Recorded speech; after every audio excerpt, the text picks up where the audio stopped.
What is up, beautiful people? It is Friday, it is Saturday, it's whatever day you guys want to watch this thing. It is Charlotte If it's for the Sunday, week. happy Mother's Day. There you go. You already stole my thunder right away, Gabby. Thank you for that. Happy Mother's Day. Let us be the first or last, whenever you happen to be watching this, to wish everybody's mother, especially mine, love you, Mom, happy And Mother's shout Day. out Amy. Shout out Shout out Amy. Amy, obviously the mother of Charlotte for the week. Amy,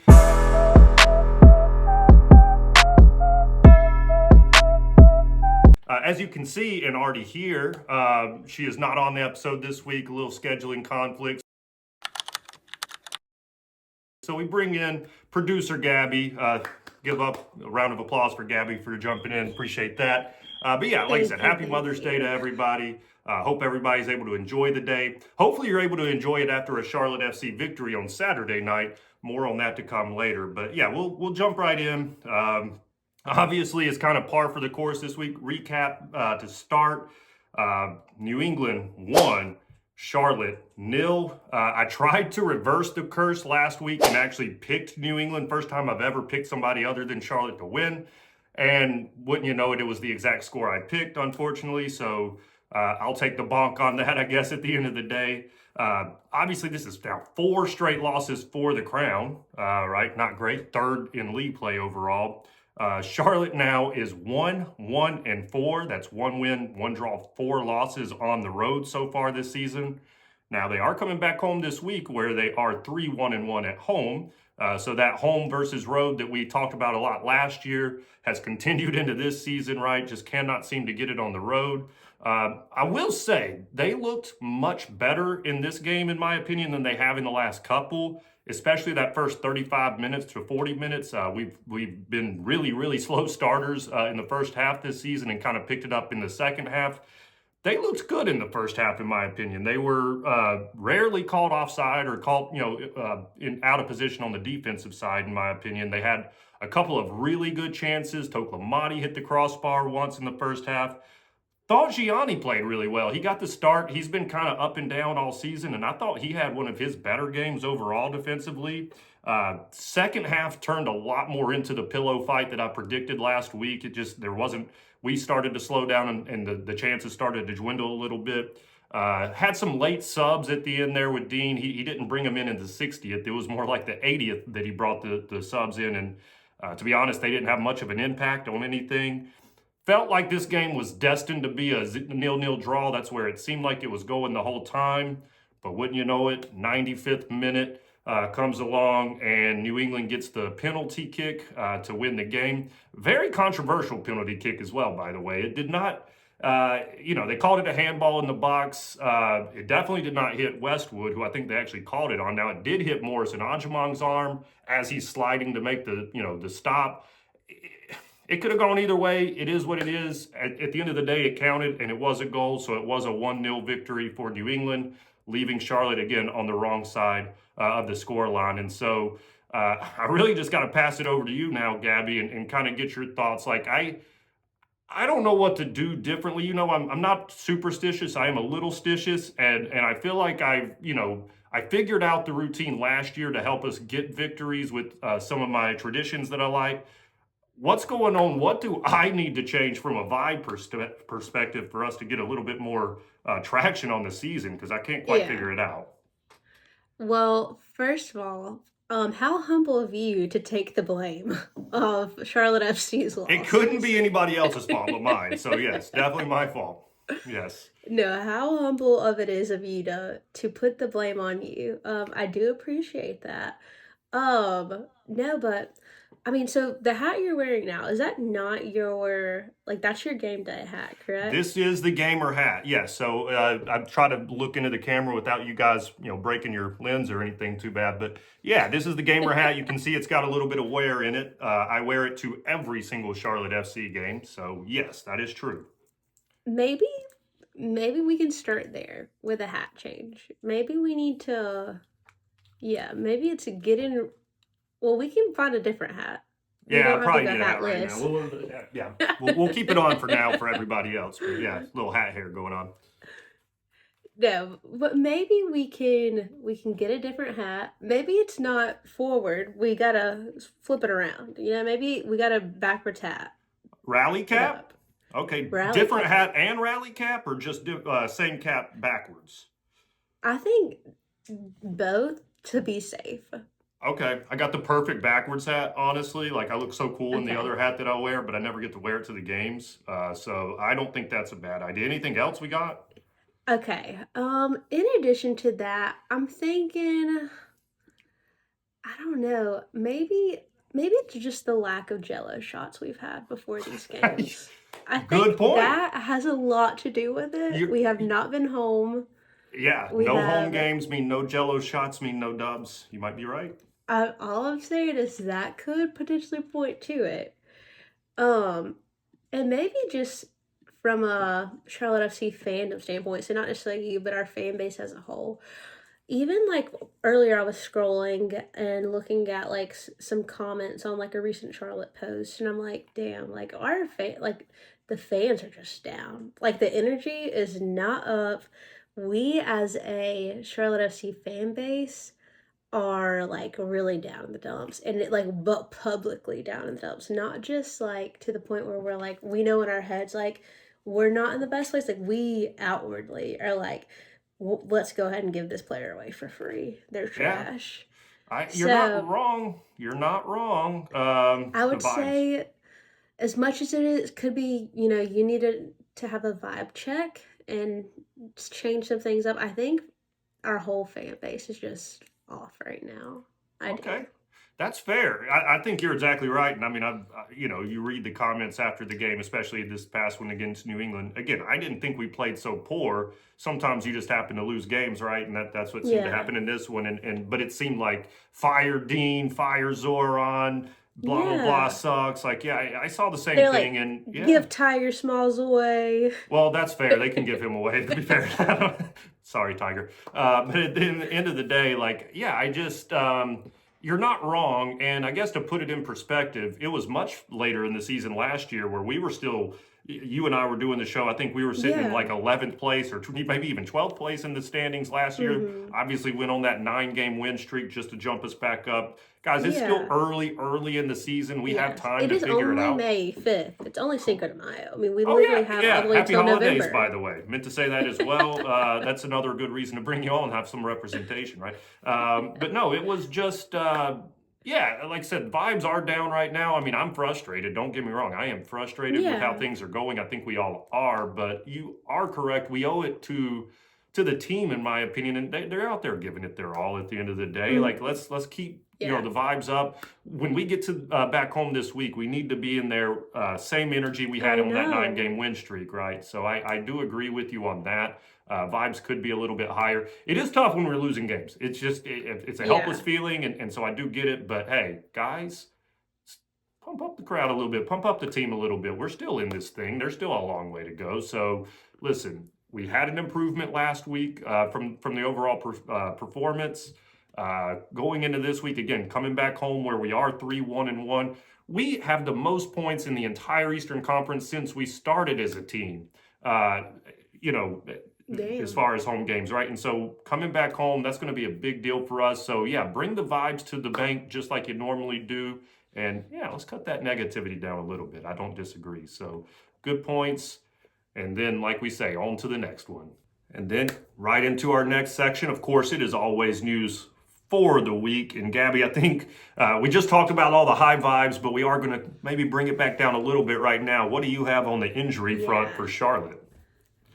Unfortunately, I do have a few injuries to report out on. It looks like the entire back line is still injured. Um, so Tim Ream is out for the future. I mean, I don't know what the future entails for him, but he's out right now due to a re-aggravated abductor. So something that's happened previously, Yep. something that is affecting him again. Um, Another center back that's out, Henry Kessler, due to the hamstring. Also not sure on that timeline. Sounds like they've got this Playing close to the defensive vest. back curse going on Absolutely. out here. Toflo is also still out due to a hamstring injury as well.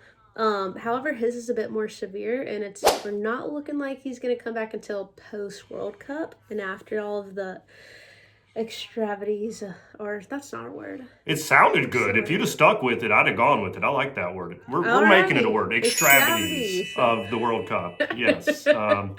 Oh yeah. Okay. But no, so we probably won't see him till after the World Cup. But yeah, we've just got a backline curse going on. You're not wrong. Yeah. And it seems like it's always the hamstring. I think abductor somewhere down in that region too. I'm not an anatomy person, but I'm pretty sure that's the case. I'm wrong on that. Your hamstrings are on the back and the abductors are on the sides. That's close. That's in the same ballpark. That's all I meant. I mean, it's on the leg. There we go. See there? I was right about something. Yeah, no, tough on the injuries. Yeah, like you said, pretty much the entire back line there. I mean, obviously we still have people in there that can fill in. But would be nice to have, a run of, say, like 8 to 10 games where we can have those people in there. I've liked what we've seen from Kessler in the little bit that we've seen him. So would like to get him back out there, and obviously we know what Ream brings from a passer, and of course Tofolo being able to attack on that outside. So missing those is definitely a big deal. Going to have to make do without him right now, though, right? Schnegg got to step up and do his part. Ajimong obviously has been just fine back there overall, still showing his youth sometimes. Honestly, I've liked what I've seen from Schnegg. I really do. Yeah. He gets called out a bit on the defensive side, but he is pretty good going forward as a left back. So I'll give him some credit, and maybe some more time in there will only make him a little better. Not a huge fan of Privs overall, but what, you don't love our B team captain? B team captain, and that's where he should probably stay, in my opinion. I mean, he played fine against New England, right? He was fine, but his ceiling is here, and his floor is way down there. He just doesn't have much of a high ceiling, and his floor is so low. I mean, so it's just, I don't know. I would love to see Ream come back in there for him if and when the opportunity comes. But appreciate you reporting those. I have some positive news to report on for the week. Somewhat, I think some of it's really positive. We are getting, of course, to the time of the year where the summer transfer window opens. For you newbies out there, that essentially means that's the time where we can bring in new players or perhaps get rid of old players. We talked a little bit about it last week and the uncertainty of some of the players currently on the team. Well, we got a couple more, tidbits this past week. So Raheem Sterling is starting to gain some speed, gain some momentum, if you will. Obviously, he's a seasoned vet from the Premier League, played for Man City, won a lot of titles with them, played at Liverpool. He's been kind of out of form recently. I think he's playing in Turkey, so kind of the same route that Wilfried Zaha went, if you will, going from the Premier League to Turkey and then maybe to Charlotte FC. We'll see. He's obviously on the back end of his career, 32, but he was a menace, and I think he could come in and certainly be an instant impact if that were to happen. Obviously, nothing set in stone yet, but that is the rumor that he is a potential replacement coming in during the summer. Who is he replacing? Somebody we would all die to see him replace, and that is Liel Abada. So more news on Liel Abada this week. He is apparently gaining interest from both Norwich and Birmingham City. They're both in the Championship division in England. All I've got to say is shout out Billy. Yeah, shout out Billy. Yeah. Yeah, you guys can have them. Like, all I got to say to those teams is please don't turn on the tape at all. And Zoran, whatever they ask, just go ahead and take it and get them out of here. Just go ahead and take it and get them out of here. That would be. I know, and we'll give you Tiger Smalls for free. Yeah. Hey, package deal. Yeah, here you go. Liel, Tiger, buy one, get one, BOGO. Exactly. It's that day for us. Like, honestly, Zoran, you don't need to negotiate this and try to get an extra $500,000 out of the deal. Just get the guy out of here so we can bring somebody else in. But yeah, that would be very good news, in my opinion, if we can go ahead and get that done one way or the other. Again, nothing set in stone and won't be for at least another month, but good to see. And then finally, and really the best news out of all of this, for the first time really all season, it does look like Zaha could be extending. It seems like all season long it's been, kind of they've been playing coy, like, we haven't talked to him, or we're going to wait till this happens or that happens. And all of that, I've kept saying, this is just buying time so we don't have to actually admit that he's not coming back after the summer. Maybe that's not the case, right? So the latest report, actually today, Cinco de Mayo, was that we are in contract talks to get him re-signed sometime during the World Cup break. We hope it happens at the end of the day. Obviously, we see what the team looks like with and without him. He is a tremendous player and brings so much impact to the team in so many different ways. So anything we need to do to get that done, Zoran, please get that done. Would love to see Zaha back. Yes, I'll beg. I'm not too proud to beg, right? Like, I am absolutely for that. Would love to see Zaha back on the field in the black and blue after the post-World Cup. So I think that's all the news. Anything else to add there? That was a good little news section, right? Anything else? No, I think that's about it. I'll round out with some bad news. I'm really upset Dustin gave that jersey away. Yeah. So for all you out there, like, crazy jersey swap at the Nashville game. Dustin, her beau over there, and a great friend of mine, of course, as well. We went to the game, and he decided to jersey swap his brand new Wilfried Zaha jersey for just a normal Nashville polo. So terrible swap in that situation. Yes. Maybe we can drive back over to Nashville and pick that up from him. I don't know. We'll have to see. But I think that concludes everything, though, on the news. Until next time there. Oh, yeah. For the crown. All right, now getting into the around the league, let's start out with some scores. So first, just want to start out with a crazy game. Miami 3, Orlando 4. And I know that we love to see... Sorry, I went home alone on you. And I know we like to see the Pink Phony Club take their losses every now and then.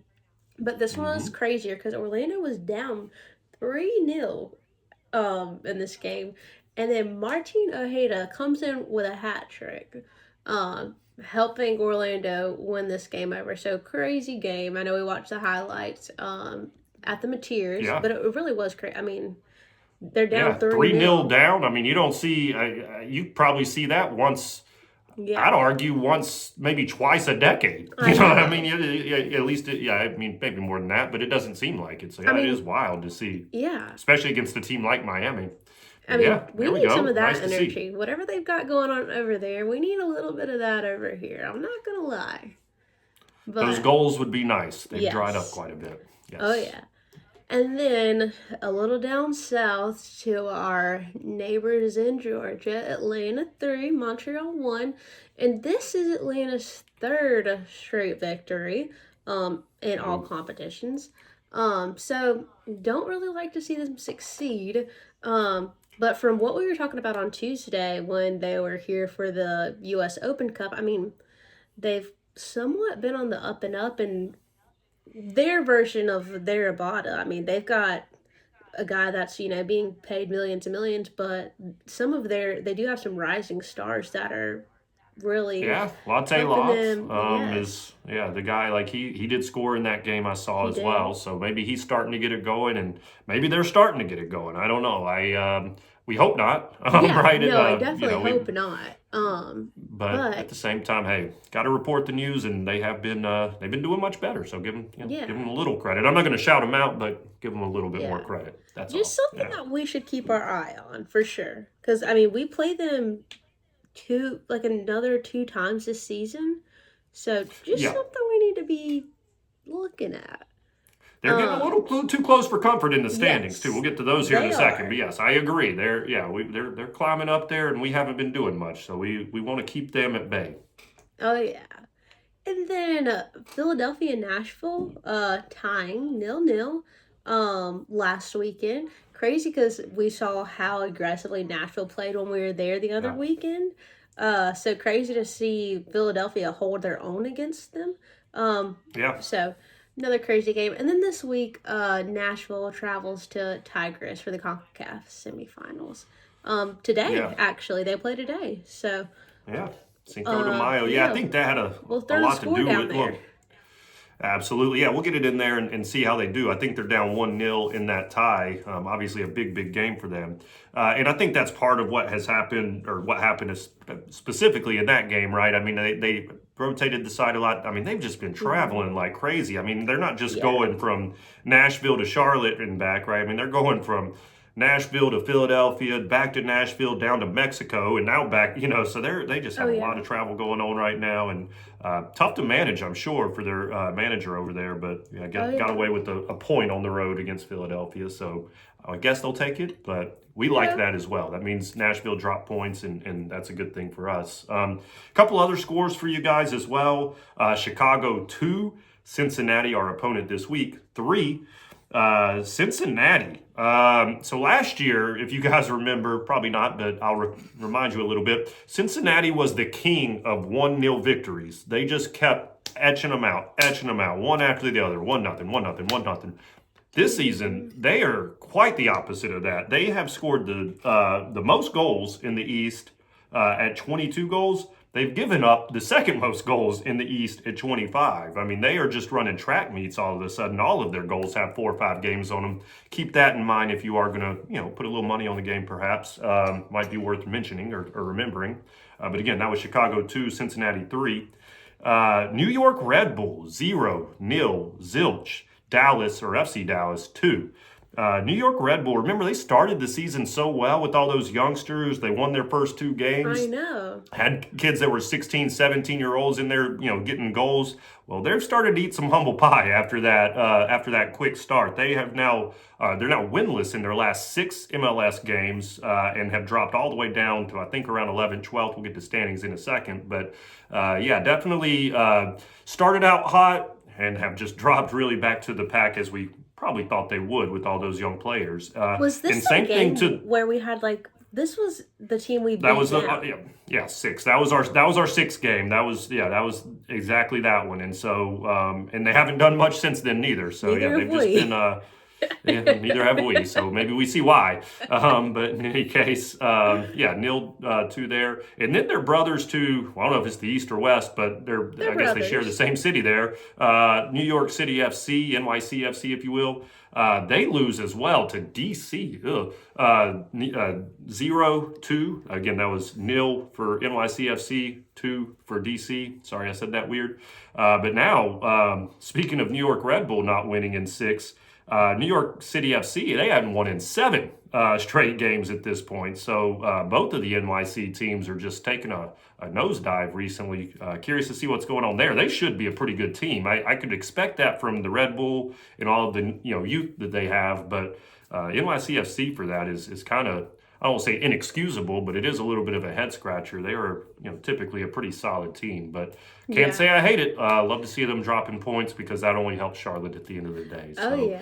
I um, mean, at least let's, we're not oh, on the worst trajectory that there is. I will right. say that much. This gives me a little bit of hope that, we're not as bad off and in a terrible position like we sit here and think that we're in. So Yeah, makes you feel a little there are better. teams that have it worse this year so far, and good teams that have it worse than us Hmm. so far this year. So again, the MLS, Dean Smith said it once before. This is the most even league in the world for a reason, right? You got to be on your A game to win these games, and if you're not, like we haven't, or like those New York teams haven't, you're going to find yourself on the wrong side. That's just how it goes. Oh yeah. And then kind of moving that in. What Moving about to the the standings? standings, yeah. Yeah. So on the western side, we've got San Jose. They're continuing to lead the pack for the Western Conference with 28 points. Crazy enough, they've only had 1 loss in the last 11 league games, so they are really doing pretty decent. Right behind Insanely them, good. Yeah. yeah. Right behind them in second place is Vancouver, just short of 3 points. They're sitting at 25 points. Only 1 loss in 10 league games, so they seem to be in a very good position as well. Cream of And the crop then so far, no doubt about it. oh yeah, and then looking at third through sixth place, they're only separated by 2 points. So that's LAFC, Can you do the Seattle. math on us for that real quick, Gabby? What's the math on that? 21 minus 19 is 2. Okay, cool. Yeah, just wanted to make sure we were on the same page. Go ahead. Well, for context, Mark Allen and I had an argument of what the math was. What 21 minus 19 was, for what Yeah, it's worth. Yeah, yeah. that was the argument. Different story, Anyways, different day. I learned it was 2 and not 3. Fun. Anyways, Yeah. the 3rd through 6th, we've got LAFC, Seattle, Minnesota, and Salt Lake. So again, I'm really interested to see how things shift and move after this week, just considering there's such a small point differential there with those guys. And then rounding out the pack, in 14th place, we've got St. Louis with only 6 points on the board. And then a place that lives deep, deep, deep within my heart, Kansas City, 5 points. And so, as much as I hate to sit here and see the Charlotte FC boys in black and blue struggle, it brings me so much joy to see Kansas City struggle even worse. So Absolutely, yeah.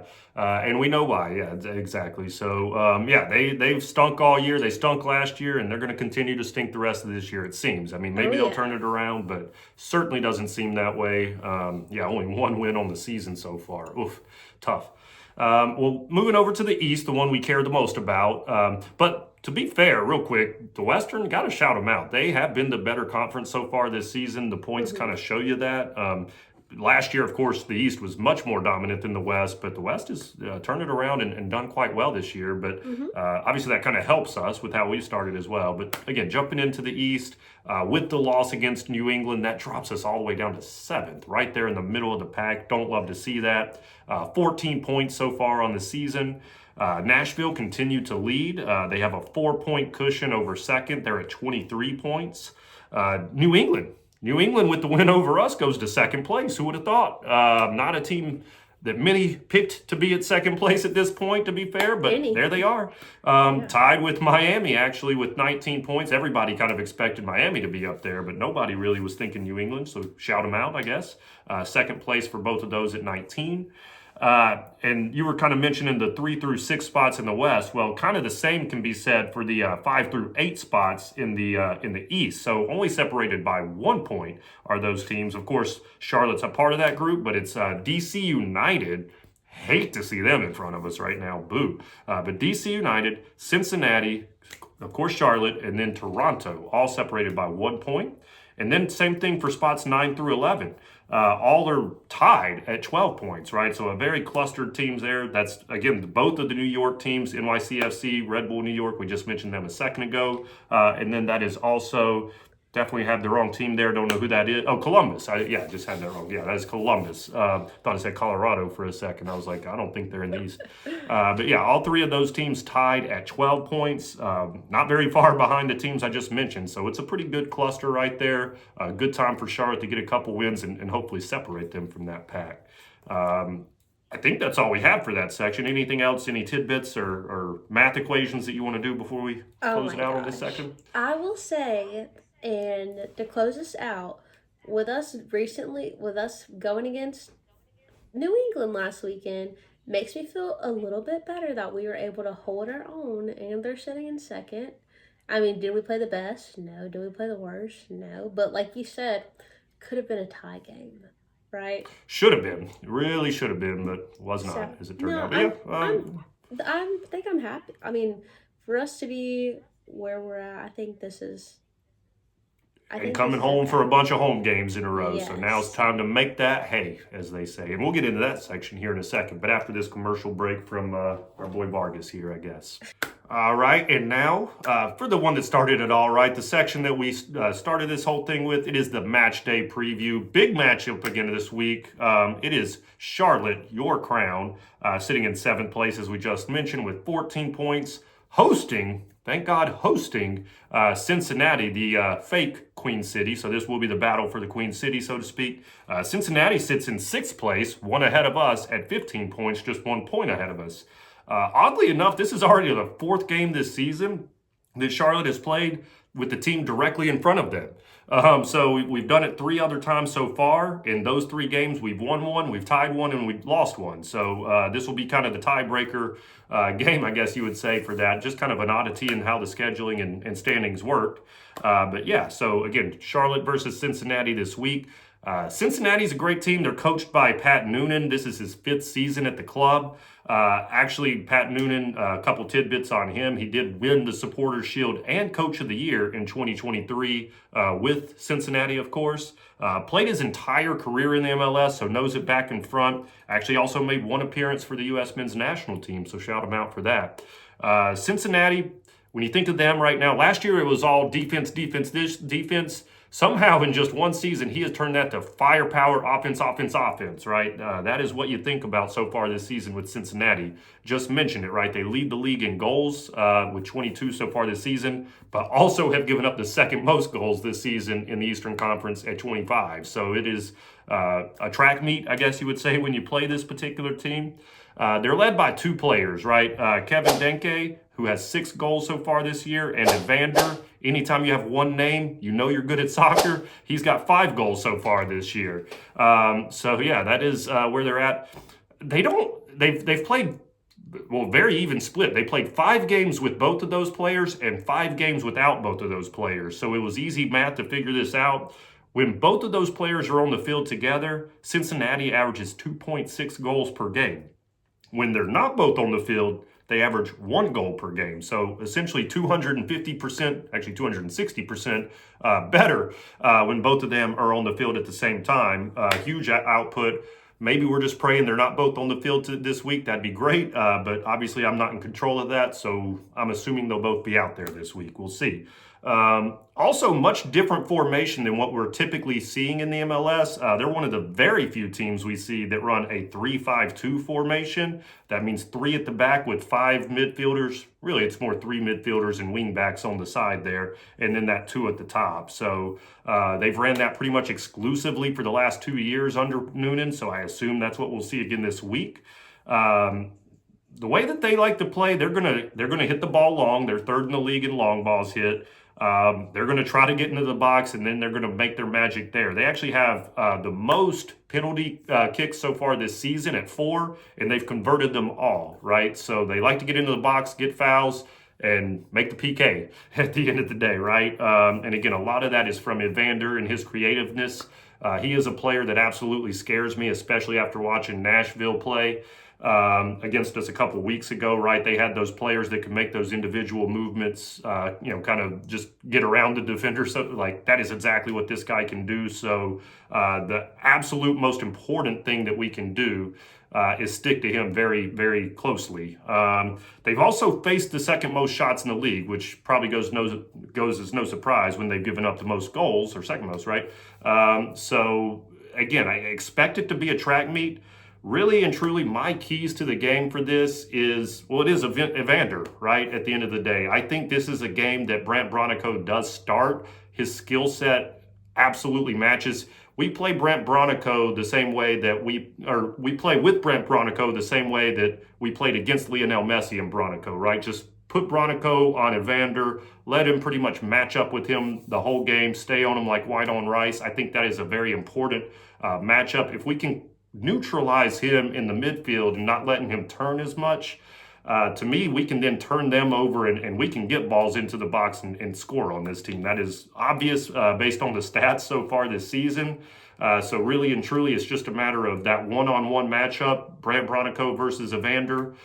Who can win that? And as long as, Bronico can hold his own and not give up too much there, I really do like Charlotte's chances. Obviously, they'll be feeding off the crowd, home energy. Hadn't had that in a few weeks now. So really and truly, that's what I think it comes down to for this particular game is the matchup and the crowd getting that home cooking, so to speak, back at the bank. What about you, Gabby? Anything to add to that?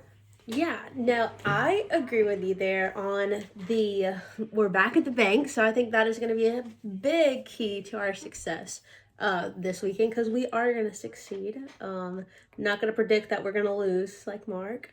But that was last week. No, I do think one of the big keys is going to be being at home, being back at the bank. But then another one is I think that because we're going to be at home, I think we're going to have a little bit more confidence, which is going to be key for us, but confidence to play better in the box. I think Yeah. this latter half of the beginning of the season, we've played so poorly once we actually have opportunities. It's like Yeah. really mind blowing to me. So I think that a big key for us this weekend is like having confidence to play better in the box and to actually read the field a little bit better and to read what's going on. And make it Um, quicker, right? Like yes. once they get I'm there, so yes. tired of watching them just play not just like we're not out there like playing the game to win. It's like we're just playing to pass time was what it's felt like recently. We're just passing the ball back and forth from one wing to the other just to try to create space, and it's clearly not working. Yeah. So just I'd really like to see them press. I mean, I think being at home, they're going to have a lot more confidence to do that and to play a little bit better up top. So I think that's going to be a big key for us this weekend. I agree. Yeah, 100% pressing, and then yeah, those much quicker decisions once they do get into that final Yeah, it's third, like because this that isn't has life or been death, guys. I mean, just yeah. let's do something at this Let's point. go. And perhaps playing against a back three versus a back four that we've, I think, played against every single game so far this season anyway. Maybe that opens a little bit more space in like the middle on the Yes. back side, right? Like maybe we can Mm-hmm. really attack through the middle a little bit more because you're right. I mean, it seems like we pass it to one wing. Okay, that's not open. Let's get it back to the other wing. Okay, that's not open. Let's, and it's just kind of a seesaw, or that's not it, a swing. I was looking, not seesaw, swing. Right? I Yeah. forget my childhood toys sometimes. But anyway, and yeah, it just never really gets into the box with, or by the time it does, they already have 4 or 5, 6 defenders in the box to defend it, right? If they can somehow force a couple turnovers in the midfield right there at the middle, bring Zaha inside a little bit like they did in the last game and attack from that mid part with him and BL right there in the middle. I think that could be a big factor. The shortest distance between 2 points is a straight line. So if you can attack down the middle, that's probably going to be a little bit quicker than trying to go outside at the end of the day. So I agree 100% with you there, Gabby, actually. So we'll have to see what happens in it. I guess I'll pass it to you. What are your predictions and how's this game going to finish? Oh my goodness, it has been so long since you've asked, since I've had the opportunity to give it to I you. know, yeah, put you on the spot. Okay, predictions for the game. So obviously we're playing Cincinnati. So what I'm thinking is I'm thinking it's gonna be a 2-1 victory for Charlotte. Um I think they're gonna put up a fight, which is why I think that they're gonna get one in on us.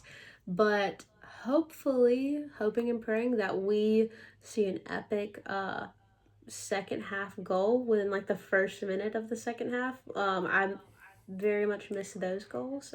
Charlotte used to be a Yes. big second half team. Yeah. So I'd love to see a quick second half goal at the end or the beginning of the second half. So as for goal scores, I'm gonna go. I'm gonna go Vargas and BL. Okay. Um, I think we're in dire need of a backflip, and I think that would also help change the vibes. There's been a lack of backflips this season, Yeah. so Not enough backflips. I think that we're gonna. I'd like to see BL because he's just perfect. No, I'm just kidding. No, but he really is such an essential player. And then also Vargas, I'd like to see with talks of Abada going over the pond. I think that this is a really good opportunity for Vargas to really step up his game and to really prove that he is, the guy for us right now. Absolutely. No, those are great choices. Great score line at the end of the day. I'm not too far off of yours, but a little bit. I think there's going to be more goal scoring. I just, like I said, with the firepower that they possess, I just think they're going to score a couple more. I got it Charlotte 3, Cincinnati 2. So just one goal extra Okay. both there. I do think we win behind that home crowd and everything. yeah, like I said, it's going to be a track meet, and I think Charlotte can win that, especially, like I said, behind the home crowd.